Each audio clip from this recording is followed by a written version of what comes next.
Results Health and Wellness and our 501 nonprofit Picture of Health fundraiser to help benefit Susan G. Komen, Los Angeles County. My name is Curtis Mann. I'm the owner and president of End Results Health and Wellness and Picture of Health. And Susan G. Komen is a partner of ours that we partnered with in the fight against cancer. Susan G. Komen provides services for women such as mammograms for early detection of breast cancer and services and guidance for women who are fighting breast cancer and metastatic breast cancer. Komen also provides funding for research to help fight breast cancer.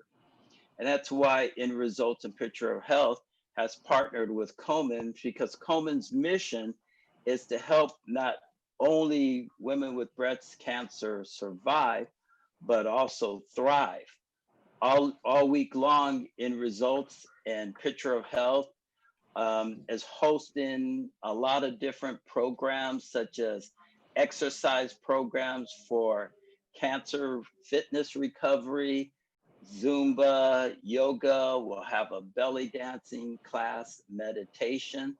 And October the 31st, we're even going to have a fun virtual Halloween party for kids and parents. And kids, you can wear your costumes as well. So tonight, I want to introduce my friend, Dr. Andrew Shao. And Dr. Shao holds a doctorate in nutritional biochemistry and a master's in human nutrition science, both from Tufts University, and a bachelor's in biology from Brandeis University. He is a member of the American Society for Nutrition and the Institute of Food Technology. So, like I said, he's a good friend and he's very knowledgeable in nutrition. So, my friend, Dr. Andrew Shao. Andrew? Great. Thanks so much, Curtis. And it's You're great to be welcome. with everyone tonight. I appreciate the opportunity to talk about something that's very interesting and a passion of mine, and that's diet and nutrition. So I'll go ahead and get started. And what we're going to kind of go through is some of the basics here when it comes to how to eat right. This can be during quarantine, or this can be in general, how to eat right in general. And I want to start out by just going through the basics. I think that oftentimes a lot of people are looking for a magic bullet or for the next fad diet, and they overcomplicate things. It really isn't that complicated. It's actually quite simple. It's not necessarily easy, but it's quite simple. And here are the basics. And what I want to do before I move forward with the basics is just a little disclaimer here that under certain circumstances, certain very strict and extreme diets, extreme approaches may be medically necessary, depending on what you're dealing with, what your condition is. So I do say that as a caveat, but as a general rule, I like to adhere to these basics, and we'll go through each one of these in the next series of slides that I present. So the first one is that good nutrition is a marathon. It's not a sprint. We don't think about trying to eat well over the course of a day or a week. We want to practice good nutrition over years, over our lifetime. If you're looking for a quick fix or a magic bullet, this is not how nutrition works. Legitimate nutrition, science-based nutrition doesn't work this way. There is no such thing as a magic bullet. Usually, and I say usually, with a caveat, as I mentioned, extremes don't make sense. So extreme dieting, extreme avoidance of any particular food, or extreme dependence on any particular food or ingredient or type of food. Typically, the extremes don't make sense. And the reason they don't make sense is because you can't stick to it. If you think about going through fad diets, if any of you have done this, yo-yo dieting, where you've tried something for a little while, and what happens? maybe you lose some weight, maybe you feel healthy, but you can't stick to it, so you end up reverting back. Now, as I said, in some cases, um, taking extreme measures from a dietary standpoint is medically necessary. That's not what I'm talking about here. I'm talking about for most of us, extremes don't make sense. Everything in moderation, including foods that you might enjoy, you might want to indulge in. That's okay as long as it's in moderation. It's when we get away from moderation, we have a problem. Like many of you have probably heard that sugar is bad for you, or sugar has been demonized. Sugar really isn't bad for you. Sugar isn't good for you in excessive quantities, which is how many Americans typically consume, is just far more than really is necessary, and not in moderation. So everything in moderation is very important. Another rule of thumb is the more color in your diet, the more color on your plate, the better, because more color means more plants. And the more plant-based your diet is, um, the better it is. Many of you have probably heard about the Mediterranean diet. It's very rich in plants and lean proteins, and it's also the most well-studied diet really in the world. It also happens to be among the healthiest diets, with lots of fruits and vegetables. Um, Another basic rule is try not to turn to food for comfort. It is a difficult time, needless to say, with the pandemic. A lot of us are yearning for more emotional support. We don't see our friends at school. We don't see our coworkers. We don't see our family members. We're really longing for that support. Try not to turn to food for that support. Food for comfort isn't usually a good idea, because typically the choices we make are not great ones. And stay active. Physical activity is absolutely essential, particularly in this time where we're in a pandemic. We're stuck at home, we're sitting around. Um, get outside for a walk, try to find a way to exercise. Um, Ideally, if you can, do something you enjoy, but being active, staying active is absolutely critical. So, kind of continuing on now with the individual themes. Nutrition, as I mentioned, is a marathon. It's not a sprint. This is an interesting TED talk. You could probably look it up, um, looking at whether fad diets work. And it's really clear that for the most part, they don't work. And because they don't set you up for long-term success. Fad diets are typically so extreme, either extreme avoidance, extreme indulgence, it's not sustainable. What is sustainable is if you make small, incremental, and permanent changes over time that you can actually stick to.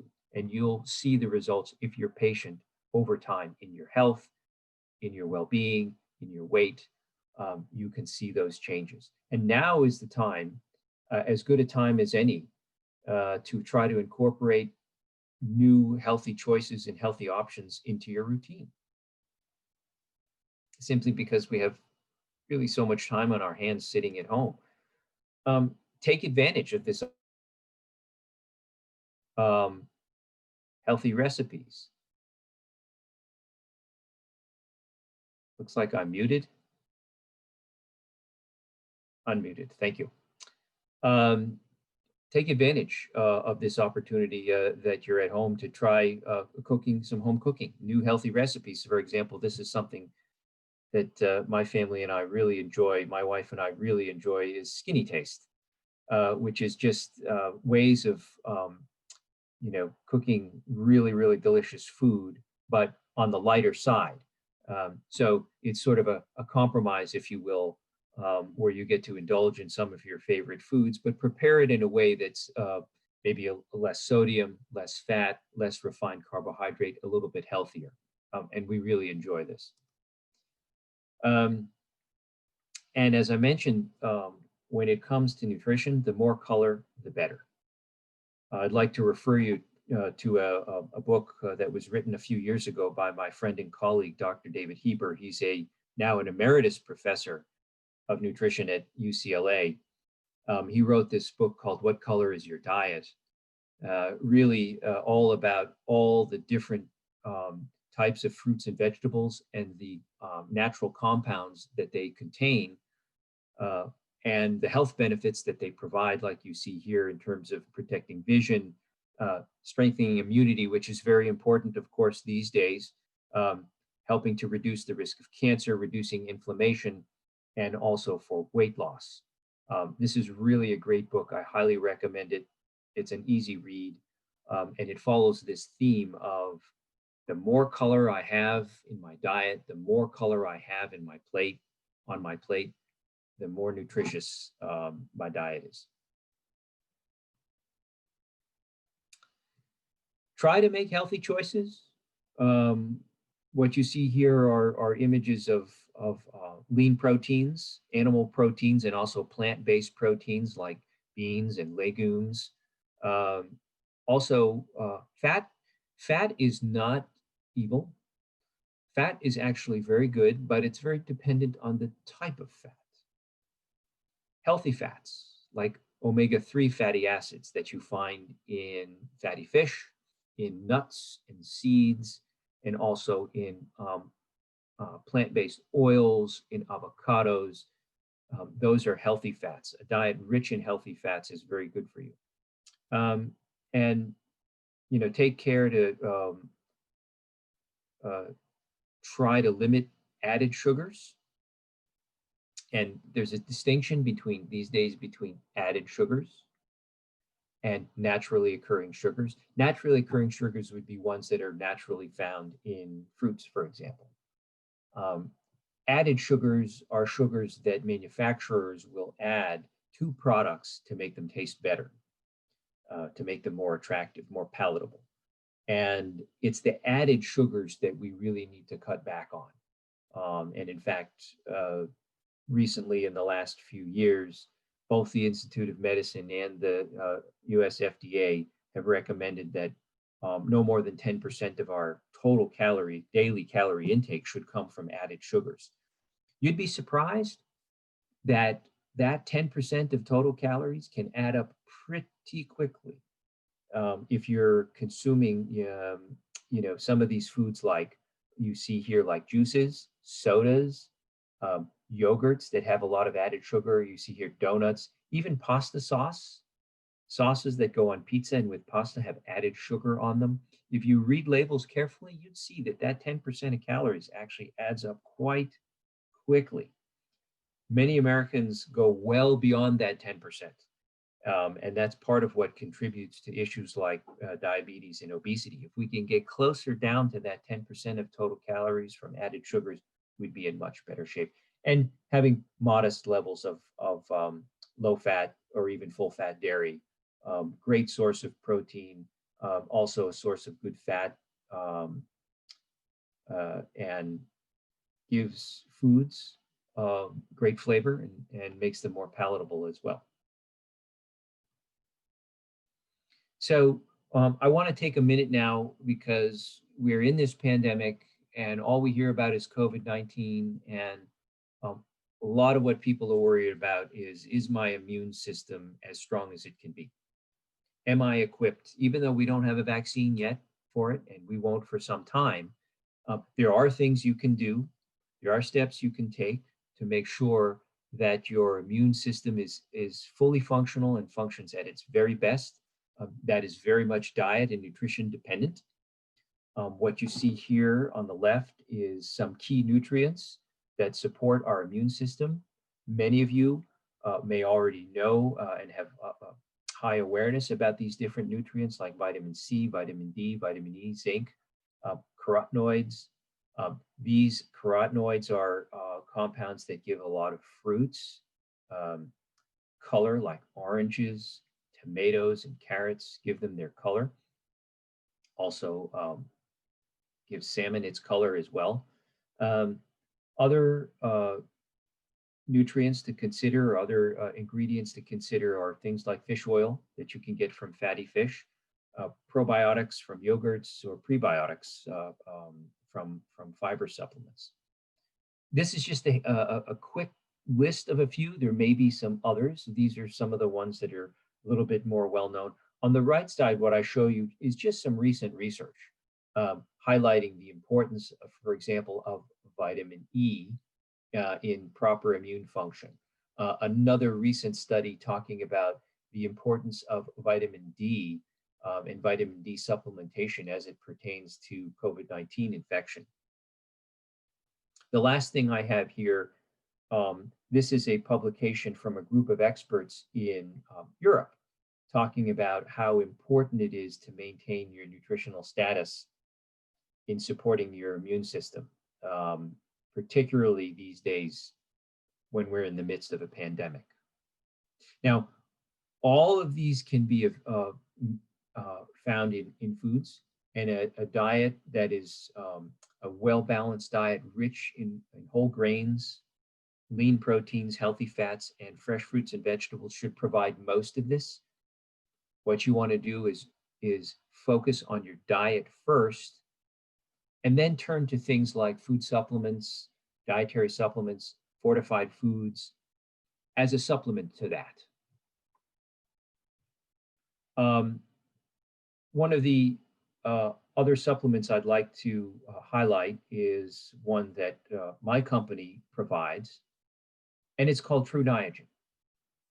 And True Niagen is a single ingredient product, and the ingredient is shown here. It's nicotinamide riboside, which is a unique form of vitamin B3. So other forms of vitamin B3 that you might be familiar with are niacin or niacinamide. Those are other forms of vitamin B3. This is a really unique one that has a unique ability to replenish and raise the level of a coenzyme in your cells called NAD. NAD is critical for cells to produce energy and also to repair themselves. And NAD is also important for maintaining healthy mitochondria, which is an organelle in all of your cells. It's like the engine of your cell. So what nicotinamide riboside does is boost our levels of NAD in our cells, in our tissues, and in our body. And in doing so, helps our cells and tissues repair better, maintain healthy mitochondria, and also energizes our cells. I think particularly nowadays, where many of us are dealing with a lot of stress, having trouble sleeping. Sleep deprivation is a form of stress. Poor diet, if we're not eating well during the pandemic, poor diet puts a stress on your body. I've also read that as a result of the pandemic, alcohol sales and alcohol consumption have risen as people are staying home and dealing with all of the stress and the uncertainty around the pandemic, around politics. Well, alcohol also puts a stress on your body. Too much alcohol puts a stress on your body. And this molecule NAD, the naturally occurring one, is very important to help your cells and tissues repair from all that stress. And True Niagen is a product that replenishes and boosts the NAD levels in your body. You can learn more by visiting our website, the product website, trueniagen.com. A little bit more now on how to choose supplements. Remember in a few slides ago, I was talking about a food-first approach. We should always take a food-first approach. Supplements, as the name implies, are not intended to substitute for a poor diet. They are a complement to or a supplement to a healthy diet. They're tools that you can incorporate into your regimen that will help provide added support, maybe fill a gap here or there, but they are not a magic bullet. If you turn to supplements as a magic bullet, I'm afraid you'll be terribly disappointed. That's not what they're intended for. That's not how they function. Doesn't mean they're not effective. Doesn't mean they're not useful. It just means they are not a substitute for a healthy diet. Now, how to choose supplements? Well, first of all, you want to choose brands that you know and trust. There's many, many, many, many hundreds, thousands of brands out there on the internet, at the store. The ones that you see the most, the ones you know and trust, those are the companies that really invest in the science and the quality of their products. Um, they're the ones that you should choose. Consider a third-party certification, and I've listed a few here. UL, NSF, and USP are commonly used third-party certifiers. So what they'll do is they'll analyze the product. They'll also go into the manufacturing facilities where these products are made, and they'll certify that the products are made to certain standard. They'll certify that the product contains what it claims to contain, and in some cases that it doesn't contain contaminants or athletic banned substances. For example, the True Niagen product is all third-party certified, by the way. It is NSF certified. Keep an eye out for what the product claims it's going to do for you. Remember what I said. Supplements are not a magic bullet. They're not a substitute for a healthy diet. They're not medicine.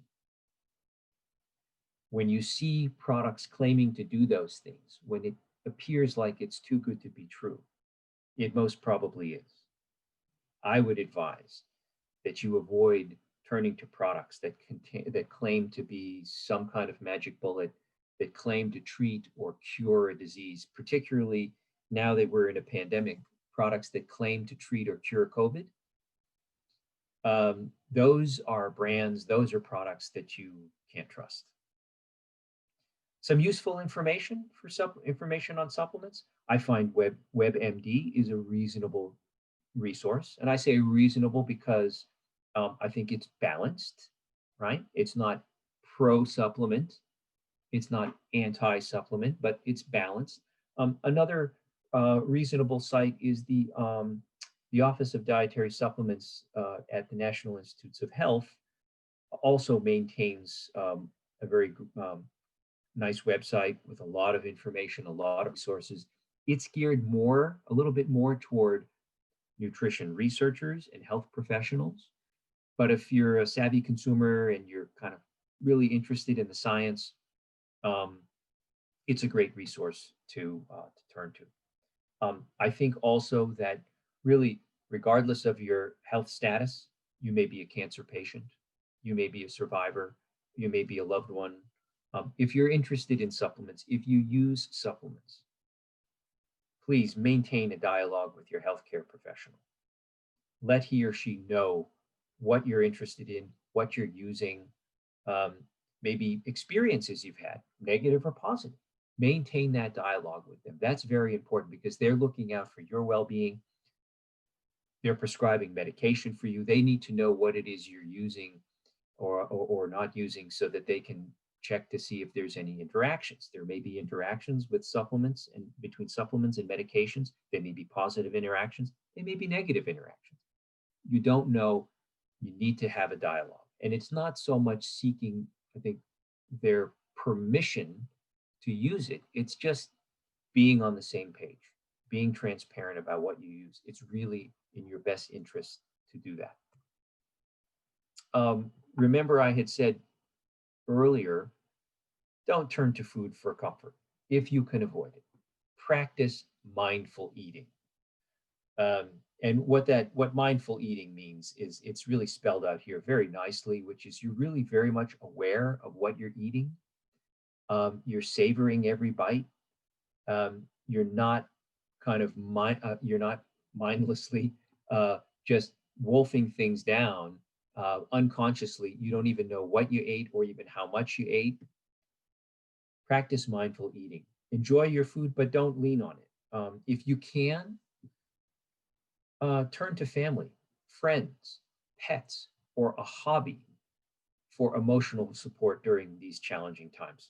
Very challenging times with the pandemic, with the politics, with racial injustice, all sorts of things that are going on. It can be very stressful. Turn to one of these other options. Try not to turn to food, because when we turn to food for emotional support, we tend to make less healthy choices.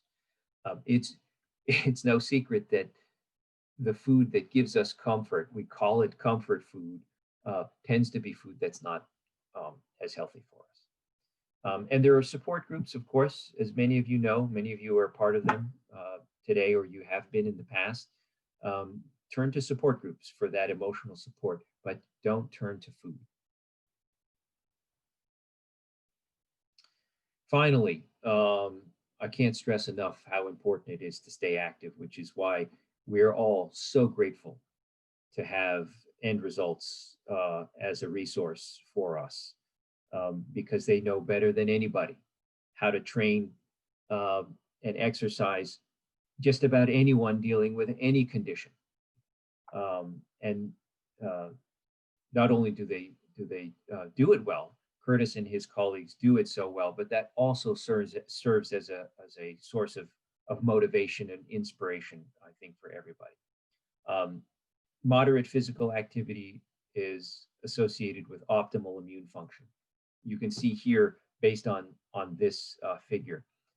Too little, being very sedentary, that increases your risk, in this case, of a urinary tract infection. And too much also increases your risk. If you have moderate exercise, you have really optimal immune function. It's also linked closely to depression. People who work out more regularly and exercise more regularly are less likely to be depressed, and it's a way to deal with depression. So it's very important to stay physically active. I think in order to adhere to it, to stick to it, you need to find something you enjoy doing, or maybe a group you enjoy working out with, perhaps a group of individuals or friends working out with the folks at End Results might be a way to motivate you. But find something that you enjoy, because if you enjoy it, you're most likely to stick to it. There are a lot, of course, these days, online resources to help you through exercise regimens, exercise guidance, fitness and training and so forth. There's lots of different resources. As I mentioned, End Results, I think, is an excellent one to choose from. So I think with that wraps it up for me, Curtis. I'm happy to take any questions from anyone if folks are on. Otherwise, thank you so much for the time and the opportunity. And I look forward to doing this again sometime soon. Andrew, thank you so much for your time. I always appreciate it. And every time you talk, I always learn something new. So thank you so much. You're welcome. And again, all week long, we're going to be holding a number of events, from different types of exercise programs. We've got a kids Halloween program, and we have some other great guest speakers during the course of the week. So thank you all for joining us, and we'll talk to you later. Thank you.